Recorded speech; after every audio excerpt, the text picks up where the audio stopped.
Good morning students. LBS गनोरा के YouTube channel में आपका हार्दिक स्वागत, अभिनंदन। जैसा कि विद्यार्थियों, हमने BSc BEd, BA BEd second year में एक्शन रिसर्च जो हमारा जनरल पेपर है उसके बारे में हमने पाठ्यक्रम की चर्चा की है।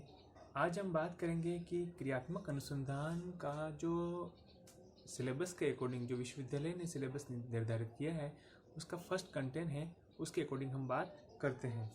हमारा जो पहला कंटेंट है कि क्रियात्मक अनुसंधान के आधार, प्रकार, उपागम एवं विधियाँ। तो क्रियात्मक अनुसंधान के कौन कौन से आधार हैं, कौन कौन से प्रकार हैं, कौन कौन सी उसकी अध्ययन की विधियाँ हैं, उन विधियों पर हम चर्चा करेंगे। सबसे पहले बात करेंगे हम परिचय। क्रियात्मक अनुसंधान की संकल्पना का विकास कैसे हुआ, क्रियात्मक अनुसंधान का अर्थ क्या है,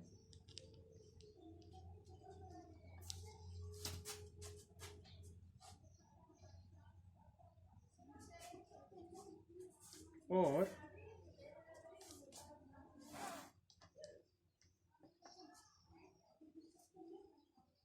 अर्थ क्या है, क्रियात्मक अनुसंधान के परिभाषा क्या है और क्रियात्मक अनुसंधान की महत्वपूर्ण विशेषताएं क्या है। तो विद्यार्थियों, इससे पहले मैं आपको ये बताना चाहूँगा कि शोध जो होता है, अनुसंधान का अर्थ होता है एक तरीके से शोध। तो शोध में इनके बेसिक्स जो फंडामेंटल मूलभूत आधारभूत ज्ञान की जो अध्ययन की अध्यापन की वस्तु है उसका अध्ययन करना हमें ज़रूरी होता है। इसके बाद हम सारे शोध की, जैसे क्रियात्मक अनुसंधान के अनुसंधान की किस तरीके से रूपरेखा बनती है, कैसे हम आंकड़े तैयार करते हैं, कैसे हम सर्वे करते हैं, क्या साक्षात्कार विधि होती है, सारा वो मैटर जो हम अगली क्लास में होगी, आपके आने वाली जो क्लास है उसमें बात करेंगे। तो आज हम बात करेंगे क्रियात्मक अनुसंधान के जो प्रमुख आधार है। आधार में सबसे पहले हम परिचय की बात करेंगे, उसके बाद क्रियात्मक अनुसंधान की संकल्पना का विकास कैसे होता है, एम जब डोर स्थापन कैसे, क्रियात्मक अनुसंधान का अर्थ, क्रियात्मक अनुसंधान की परिभाषा और क्रियात्मक अनुसंधान की महत्वपूर्ण विशेषताओं के बारे में चर्चा करते हैं।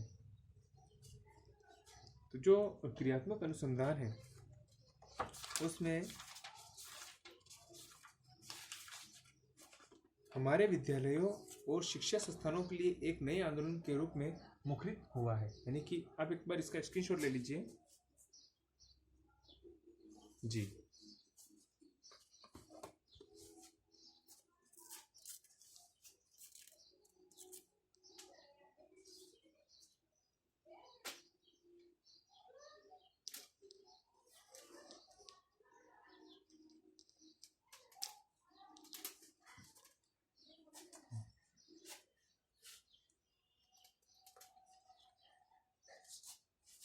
स्टेप बाय स्टेप हम बात करते हैं कि क्रियात्मक अनुसंधान हमारे विद्यालयों और शिक्षा संस्थानों के एक नए आंदोलन के रूप में विकसित हुआ है।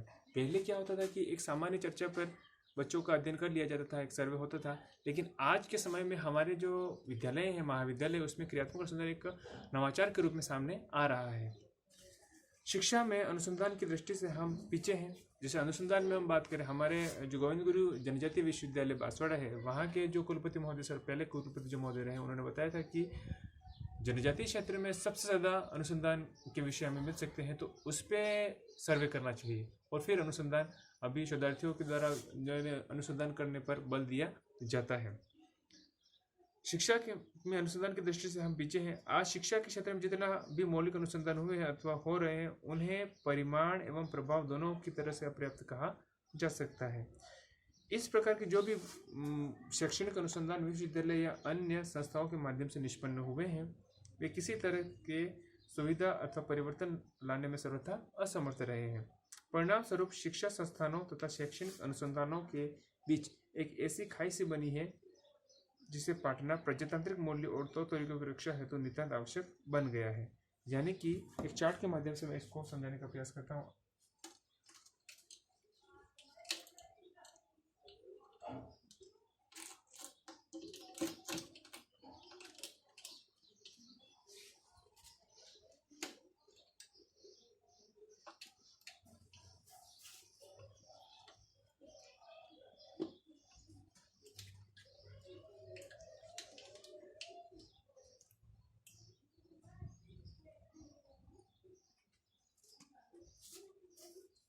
ये है अनुसंधान,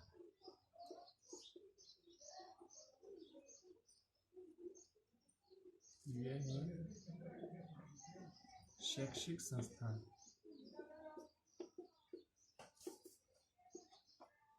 अब शैक्षिक संस्थान के सामने मूलभूत जो समस्या है वो ये है कि मौलिक अनुसंधान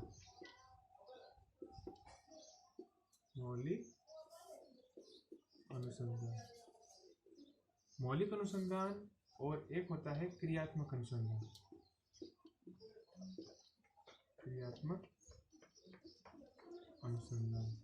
अब समझने वाली बात यह है कि मौलिक अनुसंधान जो भी होता है उसमें जो नया शोधार्थी होता है वो किस तरीके से नई बातें, नवाचार की जो बातें होती हैं वो ऐड करता है। नवाचार उसमें कोई संदेश, ये सारी चीज़ें इसके अंतर्गत आती हैं। आगे हम बात करते हैं प्रजातांत्रिक राष्ट्र के विद्यालयों को सतत विकासशील बनाए रखना प्रजातंत्र को जीवित एवं जीवंत रखने के लिए आवश्यक है। इसके लिए विद्यालयों के प्रधानाचार्यों, व्यवस्थापकों, अध्यापकों और निरीक्षकों को चाहिए कि वे अपनी सामूहिक तथा व्यक्तिगत जिम्मेदारियों का वैज्ञानिक दृष्टि से समझने की चेष्टा करें। कहने का आशय यह है कि उन्हें अपनी शैक्षणिक समस्याओं को हल स्वयं प्राप्त करने और उन्हें उन्मुख और प्रयासरत होना चाहिए तथा इस बात की निरंतर चेष्टा करनी चाहिए कि विद्यालय में एक नई दृष्टि रखने का और वे प्रगति के नवीन चरण चिन्हों का सर्जन करें। शिक्षा में क्रियात्मक अनुसंधान उसी उद्देश्य की प्राप्ति के लिए एक महत्वपूर्ण विधा के रूप में उभरा है। शिक्षा में बदलाव सुनिश्चित करने के लिए यह एक अभिनव एवं यथार्थ आधारित युक्ति है, यानी कि लोकशाही शासन व्यवस्था में विद्यार्थियों और शिक्षकों की भूमिका को प्रभावशील बनाने के निर्मित उसे एक नई सूझ और नई सोच की संज्ञा दी जा सकती है। अब हम बात करेंगे क्रियात्मक अनुसंधान में का विकास कैसे हुआ।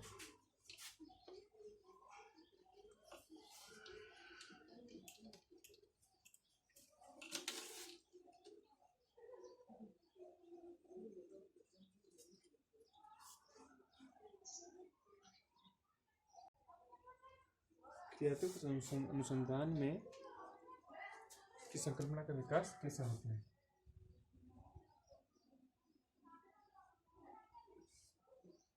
क्रियात्मक अनुसंधान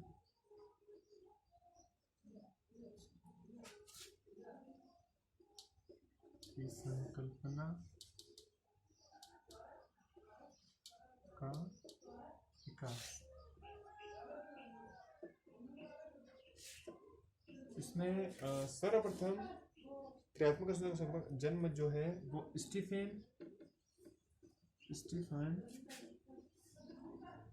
एम कोरे द्वारा 1953 में दिया गया। 1953 में दिया गया।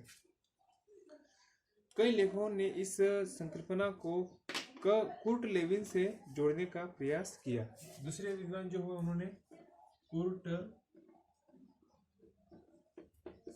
लेविन से भी जोड़ने का प्रयास किया है। एक लेखक ने 1924 में इसका विकास हुआ ऐसा भी लिखा है। साथ ही यह भी कहा है कि इस प्रत्यय की उत्पत्ति का स्रोत आधुनिक मानव सिद्धांत है, यानी कि जो आधुनिक मानव सिद्धांत है उस सिद्धांत का जो मूल है आधुनिक मानवीय सिद्धांत। आधुनिक मानवीय सिद्धांत जो है वो क्रियात्मक अनुसंधान का आधार है। आधार है किसका? क्रियात्मक अनुसंधान का। क्रियात्मक अनुसंधान। आगे हम बात करें तो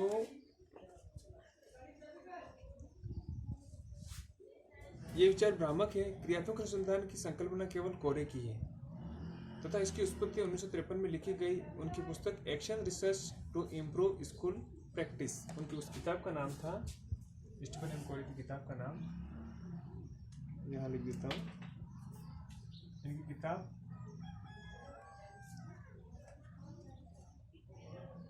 एक्शन रिसर्च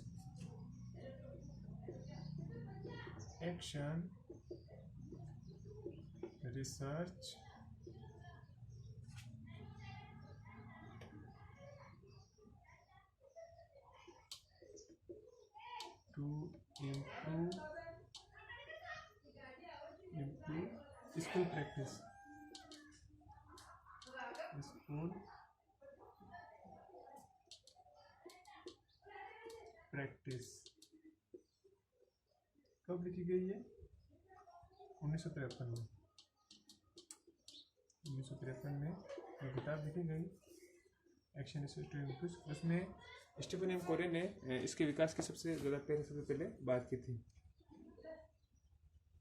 इससे पहले कभी किसी इस शब्दावली का प्रयोग नहीं किया। यह दूसरी बात है कि किन्हीं दूसरे लेखकों के विचारों में कोरे के विचार की समानता सादृश्यता रही हो। एक विद्वान हुए मौली के अनुसार भी इस संकल्पना के विकास में कोरे का ही उत्तरदायी माना गया है। मौली का कहना है कि जब उपरोक्त पुस्तक 1953 में प्रकाशित हुई तो अध्यापकों ने इसका बहुत स्वागत किया, क्योंकि वे जिन समस्याओं से जूझ रहे थे उनके समाधान के उपाय उन्हें नहीं सूझ रहे थे। इस पुस्तक में इन समाधानों को खोजने की दिशाएं सुझाई गई।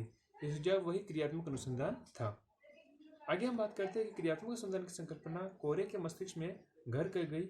उसके पीछे अनेक अनुभवों की पृष्ठभूमि थी। जो अनुसंधान 1950 तक अमेरिका में शिक्षा क्षेत्र में रहे थे, उनसे कोरे अत्यंत क्षुब्ध थे, क्योंकि उनकी उपयोगिता बहुत सीमित थी। विद्यालय शिक्षा में उनका वांछनीय प्रभाव नहीं रहा। विद्यालयों के समक्ष उनकी समस्याएं थी, परंतु शैक्षिक अनुसंधान उस दिन प्रतिदिन की समस्याओं जिनसे अध्यापक जूझ रहे थे के समाधान उपलब्ध नहीं करा पा रहे थे। अधिकतर अनुसंधान का उद्देश्य वृहत न्यायाधीश को लेकर सूचना एकत्र करके उन्हें आधार पर व्यापक सिद्धांतों एवं नियमों का प्रतिपादन करना होता था। अनुसंधान के ये परिणाम केवल सिद्धांतों तक ही सीमित रहते थे, केवल ज्ञान भंडार से ही उनसे बढ़ता था। शिक्षा की प्रक्रिया को सुदृढ़ बनाने के विद्यालयों की दिन प्रतिदिन की समस्या को सुलझाने में, अध्यापकों की कार्य कुशलता बढ़ाने में, विद्यार्थियों की शैक्षिक उन्नति में इन अनुसंधानों में कोई सहायता नहीं मिलती। इस प्रकार इन अनुसंधानों की व्यावहारिक उपयोगिता नाम मात्र की थी। अतः मूलभूत अनुसंधान की अनुपयुक्तता शुद्ध होकर कोरे ने नए ढंग से अनुसंधान के विषय में सोचना आरंभ किया। उनका विचार था कि जब तक अध्यापक अनुसंधान से नहीं जुड़ेगा, अनुसंधान के परिणामों को विद्यालय की स्थिति को सुदृढ़ बनाने में क्रियान्वयन नहीं हो सकता। कोरे ने अपनी पुस्तक 1953 में एक स्थान पर स्वयं लिखा कि पहले मुझे शिक्षा जगत के अनुसंधान विशेषज्ञों से बहुत विश्वास था और मैं उनसे कहा करता था कि विद्यालयों का अध्ययन करें और बताएं कि उन्हें क्या करना चाहिए। यानी कि स्टीफन एम कोरे जो थे वो पहले ये मानते थे कि अध्यापक जो है वो विद्यालयों का अध्ययन करें, स्कूल्स का अध्ययन करें और उन अध्ययन के आधार पर ये बता सके कि विद्यालय को क्या चाहिए, क्या नया आयाम चाहिए, उन आयाम पर वो चर्चा कर सके, एक रणनीति बना सके, एक नीति बना सके। उनकी संस्तुति को शिक्षा जगत के कार्यकर्ताओं के व्यवहार में उतारना एक बहुत बड़ी समस्या है, जिनका अभी तक कोई समाधान उपलब्ध नहीं हो सका। अतः अनुसंधान उन्हीं को करना चाहिए जिन्हें अध्ययन के परिणामों के आधार पर अपनी कार्य प्रणाली में परिवर्तन लाना है। अतः उन्होंने इस बात पर बल दिया कि विद्यालय में जो समस्याएं हैं उनके समाधान खोजने हेतु विद्यालय के स्तर पर अनुसंधान किया जाना चाहिए, और ये अनुसंधान सामान्यतः अध्यापकों द्वारा ही किए जाने चाहिए, जिससे कि उनके द्वारा प्राप्त परिणामों को शैक्षिक क्रियाओं को संबल बनाने में प्रयोग भी किया जा सके। अपने इन विचारों को कोरे ने क्रियात्मक अनुसंधान की परिकल्पना में संजोया और उन्हें विकसित किया। 1962 के आसपास कोरे भारत में NCERT के परामर्श रहे और तब हमारे देश में भी उनके विचारों तथा क्रियात्मक अनुसंधान की संकल्पना का प्रचार हुआ। उन्हें हमारे यहाँ शिक्षा छात्रों में एक हर्षपूर्वक स्वीकार किया गया। NCERT ने शैक्षिक अनुसंधान पर उनकी पुस्तक 1962 में प्रकाशित की, उनमें विस्तार की संकल्पना को उन्होंने व्याख्या। तो इस तरीके से क्रियात्मक अनुसंधान का विकास हुआ कि सबसे पहले क्रियात्मक अनुसंधान में जो स्टीफन एम कोरे थे उन्होंने बताया कि विद्यालयों में किस तरीके से क्या समस्या चल रही है। जैसे कि कोई विद्यार्थी अगर परेशानी करता है तो वहाँ का क्या मुख्य कारण क्या है, वो शिक्षक द्वारा स्वयं किया जाए, जिससे उसके एक स्थान विशेष का ही अनुसंधान हो जाए। ये बात थी। आगे हम बात करते हैं क्रियात्मक अनुसंधान का अर्थ क्या है।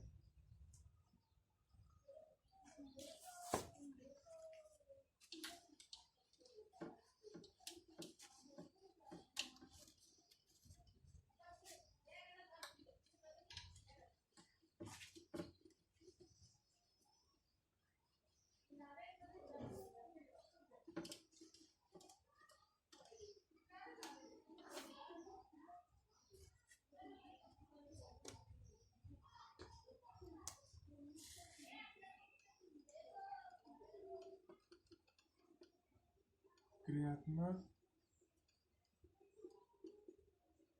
अनुसंधान का अर्थ। मौलिक शब्दों में क्रियात्मक अनुसंधान एक स्थान पर होने वाला अध्ययन है जिसका उद्देश्य किसी तात्कालिक समस्या का समाधान खोजना होता है।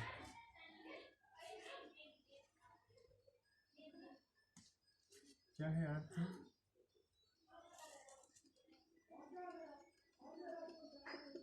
क्रियात्मक अनुसंधान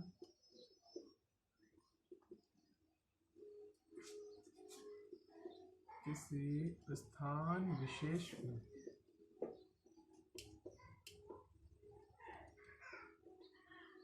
होने वाला अध्ययन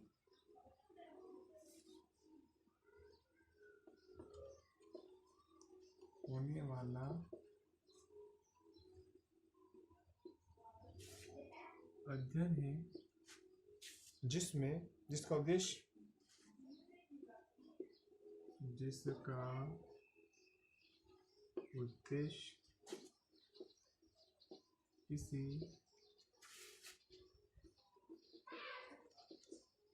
तात्कालिक समस्या का समाधान निकाल सके।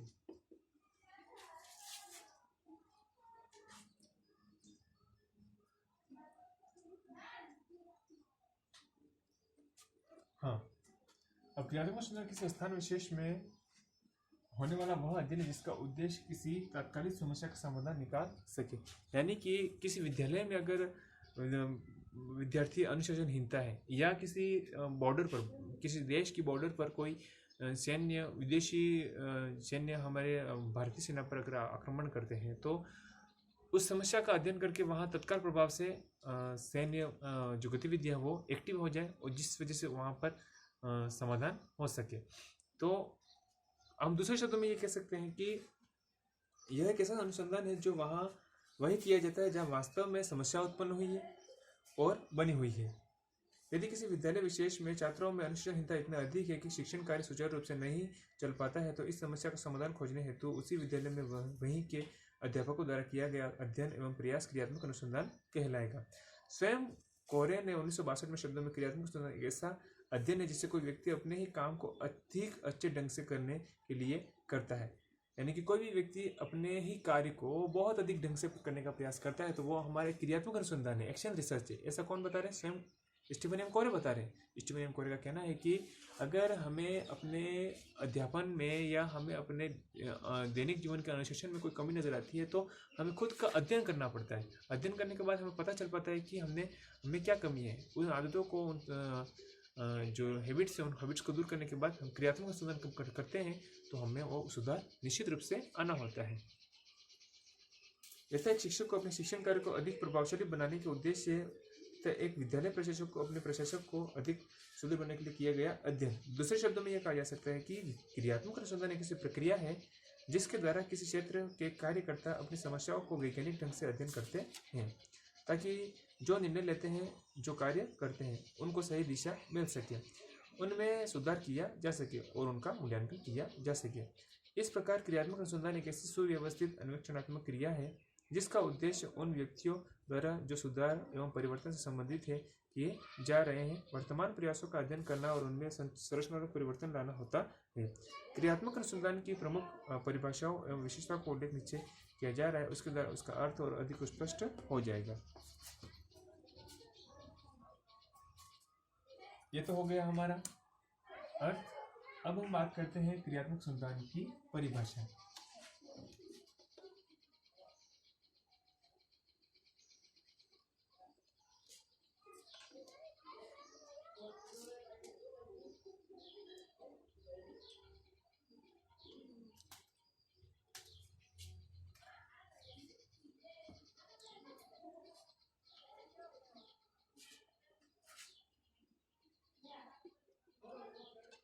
क्रियात्मक अनुसंधान की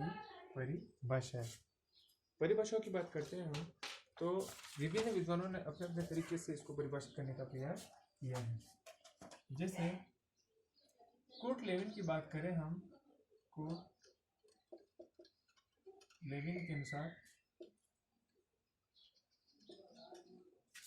क्रियात्मक शोध वह तुलनात्मक अध्ययन है,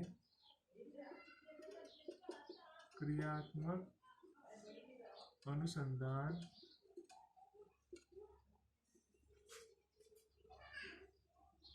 वह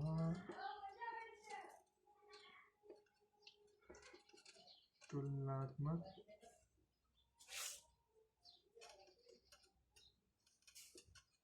अध्ययन है जो विभिन्न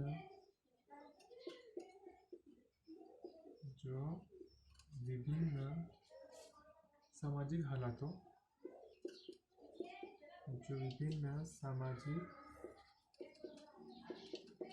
हालातों और उन प्रभावों का अध्ययन करता है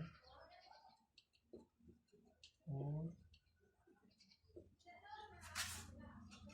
उन प्रभावों का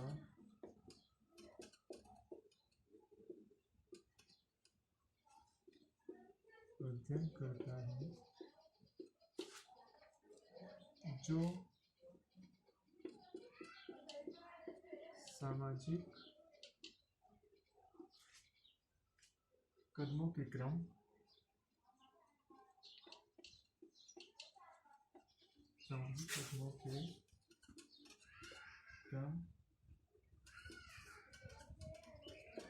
नियोजन, तथ्य संग्रहण और क्रिया के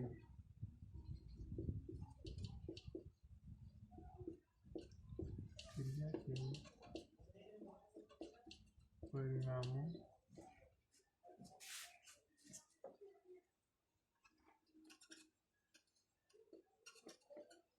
के कदमों की चक्रीय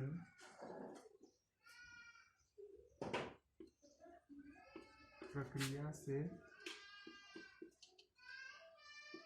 जुड़े हुए हो। यानी कि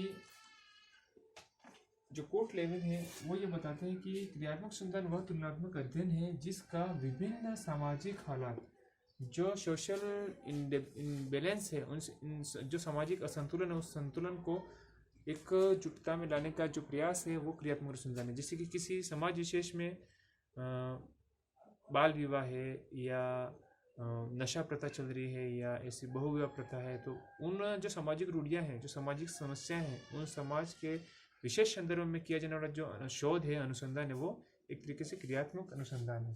सामाजिक हालातों और उन प्रभावों का अध्ययन करता है जो सामाजिक कदमों के क्रम, नियोजन, तथ्य संग्रहण और क्रिया के परिणामों को कदमों की चक्रीय प्रक्रिया से गुजरा है। जैसे कि कोई समस्या आती है तो समस्या के समाधान में व्यक्ति को क्या करना पड़ता है? क्रियात्मक अनुसंधान। एक प्रोसेसिंग जो होती है वो समस्या के बाद उसका निदान होना निश्चित रूप से। आप इसका एक स्क्रीनशॉट ले लीजिए।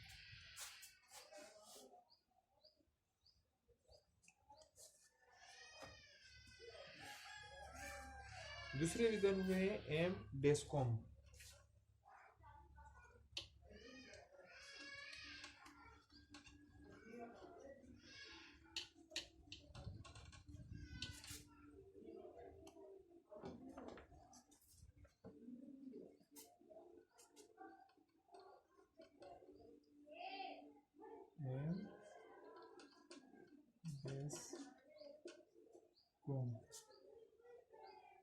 उन्होंने क्रियात्मक अनुसंधान पर जो व्याख्या प्रस्तुत की, परिभाषा बताई है। उन्होंने बताया क्रियात्मक शोध का उद्देश्य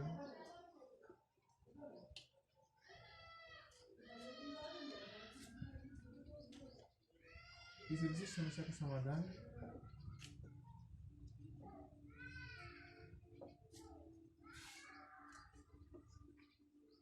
किसी विशिष्ट समस्या का समाधान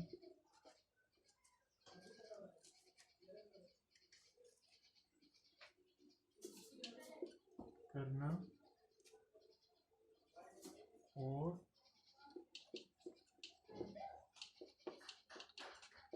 बेस्ट प्रैक्टिस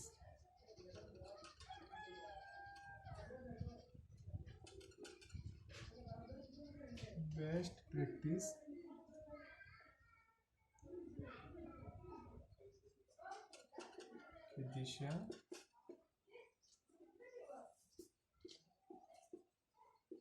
निर्देश निर्मित करना है।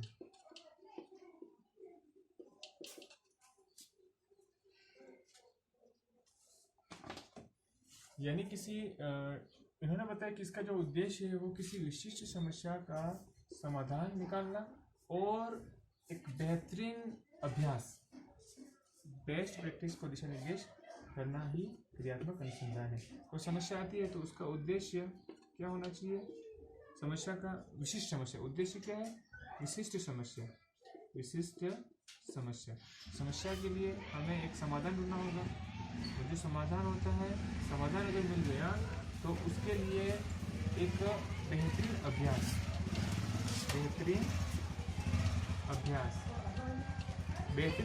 के फलस्वरूप हमें एक दिशा निर्मित होता है, एक दिशा निर्देश मिलता है। यानी कि इसका जो उद्देश्य बताया है एम जिसको हमने उद्देश्य क्या बताया कि किसी विशिष्ट समस्या, कोई समस्या किसी क्षेत्र विशेष में या कहीं पर भी कोई समस्या आ जाती है तो उसका तत्काल प्रभाव से समाधान निकाला जाता है। समाधान जब निकलता है तो उसका समाधान निकलता है तो वो जो होता है वो बेहतरीन अभ्यास होता है, एक बेस्ट प्रैक्टिस होती है और जब बेस्ट प्रैक्टिस मिल जाती है उसका एक दिशा निर्देश मिल जाता है। ये बताते हैं हमारे एम डोस्कॉम। अगले जो विद्वान हुए हैं उनके अनुसार स्टीफन एम कोरेन ने स्वयं बताया है।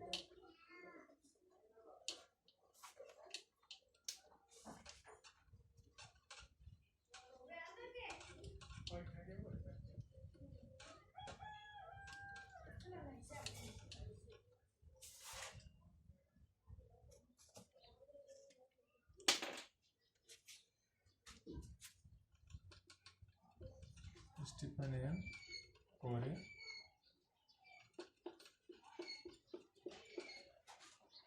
वो बताते हैं क्रियात्मक अनुसंधान एक ऐसी प्रक्रिया है, क्रियात्मक अनुसंधान एक ऐसी प्रक्रिया है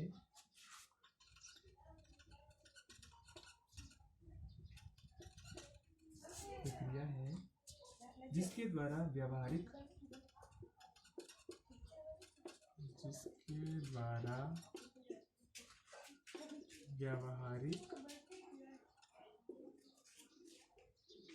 कार्यकर्ता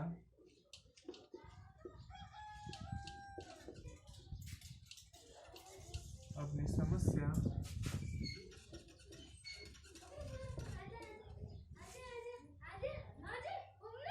का इस दृष्टि से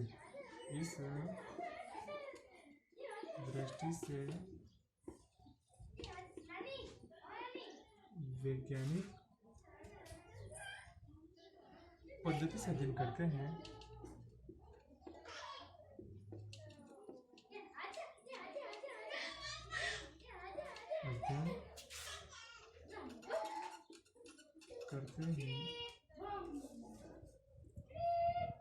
ताकि उन्हें परिवर्तन कर सकें,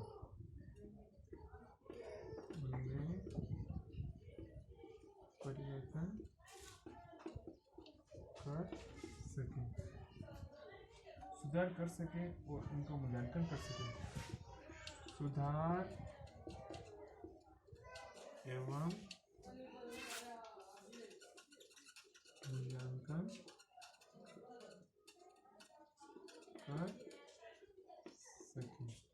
स्टीफन एम कोरे क्या कहते हैं कि कि क्रियात्मक अनुसंधान एक ऐसी प्रक्रिया है, क्या है, एक प्रोसेस है जिसके द्वारा व्यवहारिक कार्यकर्ता, कोई भी जो अधिगम करता है, एक लर्नर है, व्यवहारिक कार्यकर्ता अपनी समस्या को दृष्टि से, वैज्ञानिक दृष्टि से, क्या साइंटिफिक एक लॉजिकल दृष्टि से, लॉजिकल व्यू से अध्ययन करते हैं ताकि उनमें क्या कर सके, परिवर्तन कर सके और उसमें सुधार व मूल्यांकन हो सके। तो स्टीफन एम कोरे द्वारा जो ये परिभाषा दी गई वो सर्वश्रेष्ठ है क्रियात्मक अनुसंधान की। इस प्रकार क्रियात्मक अनुसंधान को हम एक नवीनतम शाखाओं में से एक और संक्षेप में कह सके कि विद्यालय के संबंधित समस्या का वैज्ञानिक ढंग से अध्ययन कर उस समस्या का खोजना क्रियात्मक अनुसंधान है। तो विद्यार्थियों, आज हमने जो क्रियात्मक अनुसंधान का एक परिचय, क्रियात्मक अनुसंधान का विकास, क्रियात्मक अनुसंधान का अर्थ और क्रियात्मक अनुसंधान की जो परिभाषा है उसके बारे में अध्ययन किया। आपने एलबीएस गोंधरा का यूट्यूब चैनल देखा, लाइक किया, सब्सक्राइब किया, इसके लिए आपको हृदय की गहराई से धन्यवाद। आपका दिन शुभ रहे।